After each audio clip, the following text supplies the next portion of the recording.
Hi, welcome back to my kitchen, to my channel. My name is Emily Good. I am a mom of two, a yoga instructor, and a reader. I post every Wednesday and Sunday, and that's what I have to say about that. Today I am going to be talking about what I read in November for Nonfiction November. I have to say I started off strong and I was so into my nonfiction picks, and it kind of fell short because after reading one of these books, I just simply couldn't read any more nonfiction because I was like, nothing is going to compare to those first two nonfiction books I read, and I don't even want it to. Like, I didn't want those two to be overshadowed by potentially more like true stories. So I did get through 4 nonfiction reads, and then I read 3 easy fiction books. So my daughter keeps looking over here at me and she's laughing at me talking. So, oh, is that funny? Is that funny? Okay, so I will go from lowest starred reads, from lowest, what I rated them at the lowest, to the highest. But there were, like, most of my books that I read this month were 5 stars. So, my first book I'm going to talk about is Night by Elie Wiesel, or Elie Wiesel. I'll put the title down there. As you know, I don't edit these, so I can't put like a picture of it, but I'll put it down in the description. And I gave that 2 stars. I already forget, like, the guy's story. I mean, of course, like, I was looking for something concentration camp. I was looking for something Holocaust related, and I enjoyed the story. Like, it was just all really sad to me. And if I'm gonna read something that's so dark and terrible, I want there to be some type of like I didn't connect with the character. I shouldn't say that I need for something positive to come out of it, because of course that's not life, and obviously not a whole lot of positive happened with that time in history. But it's not that. I've read different Holocaust related things that I've really, really, really enjoyed. In this one, I just really didn't. I didn't love it. I already forget what the main character was like. I do remember that him and his dad, like, that relationship, it was really sad to see, and like the way that he ended up feeling about his dad there, it just kind of bummed me out too hard. So yeah, I wasn't in love with it. Okay, so moving up to my 4-star book, my 1 4-star book, and that was On Writing by Stephen King. I think it's like titled On Writing, a memoir of the craft, or like something of the craft, by Stephen King. I listened to this on Audible. I have it on Audible, and oh, hang on. It wouldn't be a video if she didn't get in it with me. So yeah, On Writing, I think it's called A Memoir on the Craft. But yeah, I gave it 4 stars because there's just a lot of good. Honestly, no, right now I'm changing that to 3 stars, just because I don't actually know if I'll ever listen to it again. I remember enjoying it a lot when I first listened to it, but honestly, this last time listening to it, I was like, gosh, there's not, to me, like, I just remembered there being like more writing advice and like more about his past and stuff, and it was still enjoyable. I don't think that I'll like reread it. But it's basically Stephen King's memoir, and he gives you like tips on writing. But I just feel like I've read much better writing books. If you'd be interested in me talking about those one day, then I will. But I'm just gonna say right now, I've read better. I've read and heard better. writing books. So yeah, it is interesting though. I have to say though, it is interesting how, I mean, of course he's passionate about it. It's made him millions of dollars. But like, I mean, just to hear, he is passionate as shit about writing. He loves to read. He loves to write. It was really nice to hear how passionate he still is on writing. And in that way, like I got something out of it. It's like I really need to respect the art of writing more, and just for myself, I mean, be more consistent and focus more on story versus like plot. You know what I mean? So that was interesting. Okay, and I'll get into, so I already started with my nonfiction. I'll finish up with my last 2 nonfiction books that I read, and then I'll get into my fiction books that I read. So let me talk about Between Two Kingdoms. It was 5 stars all the way. I loved that book. I was finished with it in 4 days, which I could have finished it earlier if I didn't have 2 kids who like never will let me sit down and read as long as they're awake. And I don't give them a bedtime. So reading a book in 4 days is quite an accomplishment for me. I loved everything about Between Two Kingdoms. The girl is like 23. I think she's partying and she's having a good time in her life.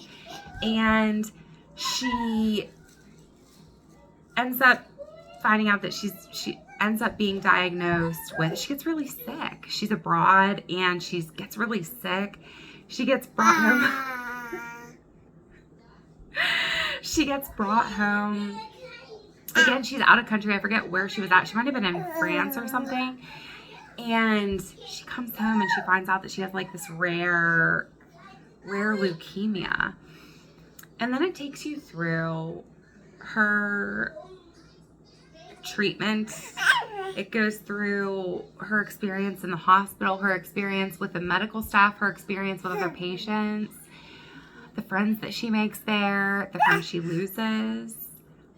It was just, I love soulful. I love to hear about the human experience, which of course that's what we like to do when having a reading experience. But I mean, like this, she just gave so much soul, and I got to connect with so many different soulful characters, and it was amazing. It was amazing to read her experience in the hospital.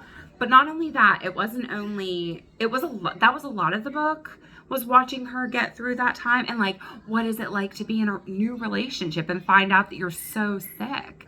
And like, does that person stay by you, or do they have to kind of be selfish for themselves? Like, it went through like love, but also she goes on a road trip. She's after, so the girl is alive, obviously. So this, I wouldn't say that this is a spoiler. This is just the other half of the book.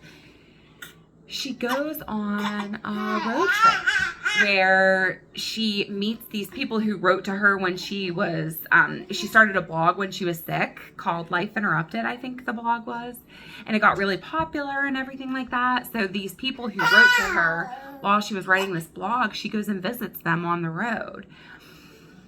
So it's a really lovely, like, coming of age. You watch this girl. I mean, I never thought like what it would be like to get so sick and to go through the treatment and everything else, but to come out on the other side of that, like your identity, your sense of youth has been like wiped out. So like, what's it like in the recovery? What's it like once you're cancer free? Like, I never would have thought that a person actually might feel like lost being cancer free. And that was really interesting. The way that she just wrote it, it was just so, I mean, it was amazing. And then not only that, but to watch her reconnect with herself, reconnect with her independence, reconnect with the world and people. And it was just, it was It was so good. 5-star read, 10-star read. I loved it.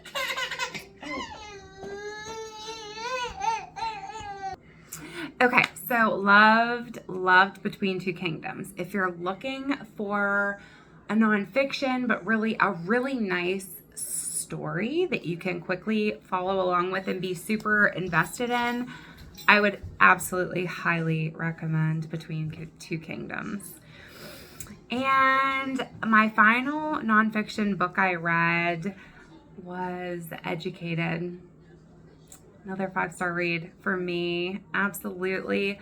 I loved this book. I'm not going to talk about it too much here because I made what I thought of Educated. But basically, after reading it, I wanted to learn everything. I felt like I have taken my whole life for granted because, gosh, my parents have begged me to learn. Begged me, like, please work harder in school, Emily. We would love it if you would work harder in school.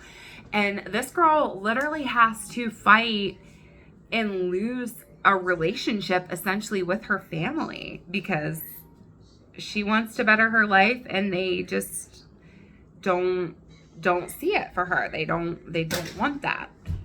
And it was really cool to read that. And I highly recommend you do it too. Another 5-star for me. And it was after Educated that I read Night, and then I was like, I don't want any more nonfiction. I don't want any more. I can't continue. So they'll have several things on my TBR from last month off, but that's okay. That is okay. I'm not stressing about that. Let me get to my final 3 books that I read. So I started the Private series again. It was one of my favorite series when I was in high school, favorite series from when I was 16. And the first 2 books of that series, which are the first 2 that I read, are Private and Invitation Only. Now, this is the Private series by Kate Bryan. If you're looking for academia, sorority girl, like popular girl, let's unpopular girl in, they're rich, they're hot, they're living their best life, there's drama, there's love triangles, there's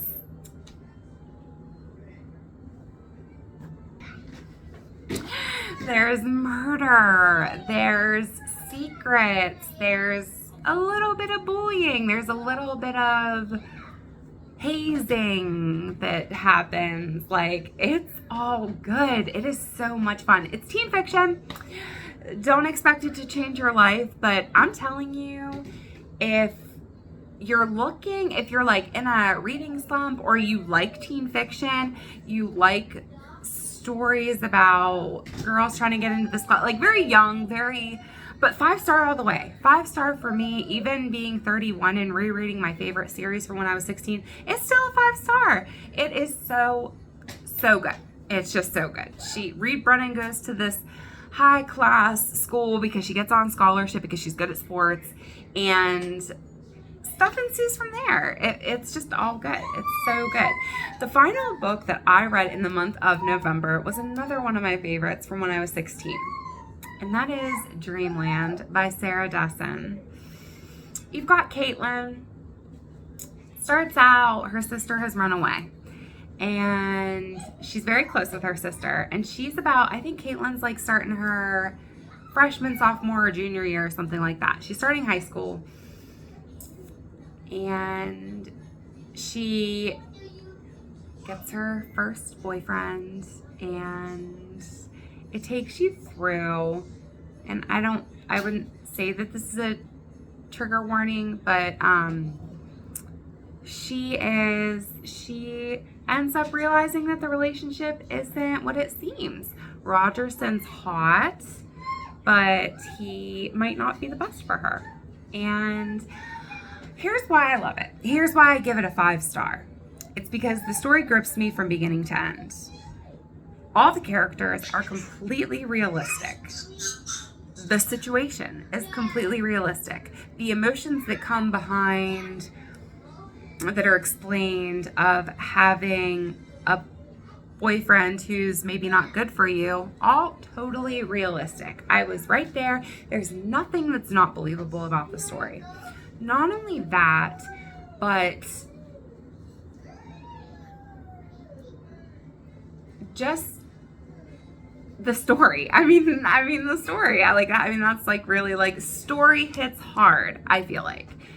And especially if you've ever been in an abusive relationship, I challenge you to read this book and not feel exactly how you did back when you, which might not be like, which might be a warning for you if that triggers you. I wouldn't reread that. I wouldn't read this. But for me, I'm in a place where I'm very, very safe, and it didn't bother me to go back and remember. And because she takes me right there, and I was happy to see me on the other side, because back when I read this before, I was at a very different mental place. So I'm happy to be on the other side. And yeah, that is my November wrap up. I had a wonderful reading month. I'm excited about December. My TBR is already going to be posted at the time that I post this. I plan on sticking closer to my TBR this month, in the month of December. But yeah, how many books then? 1, 2, 3, 4, 5, 6, 7. 7 books.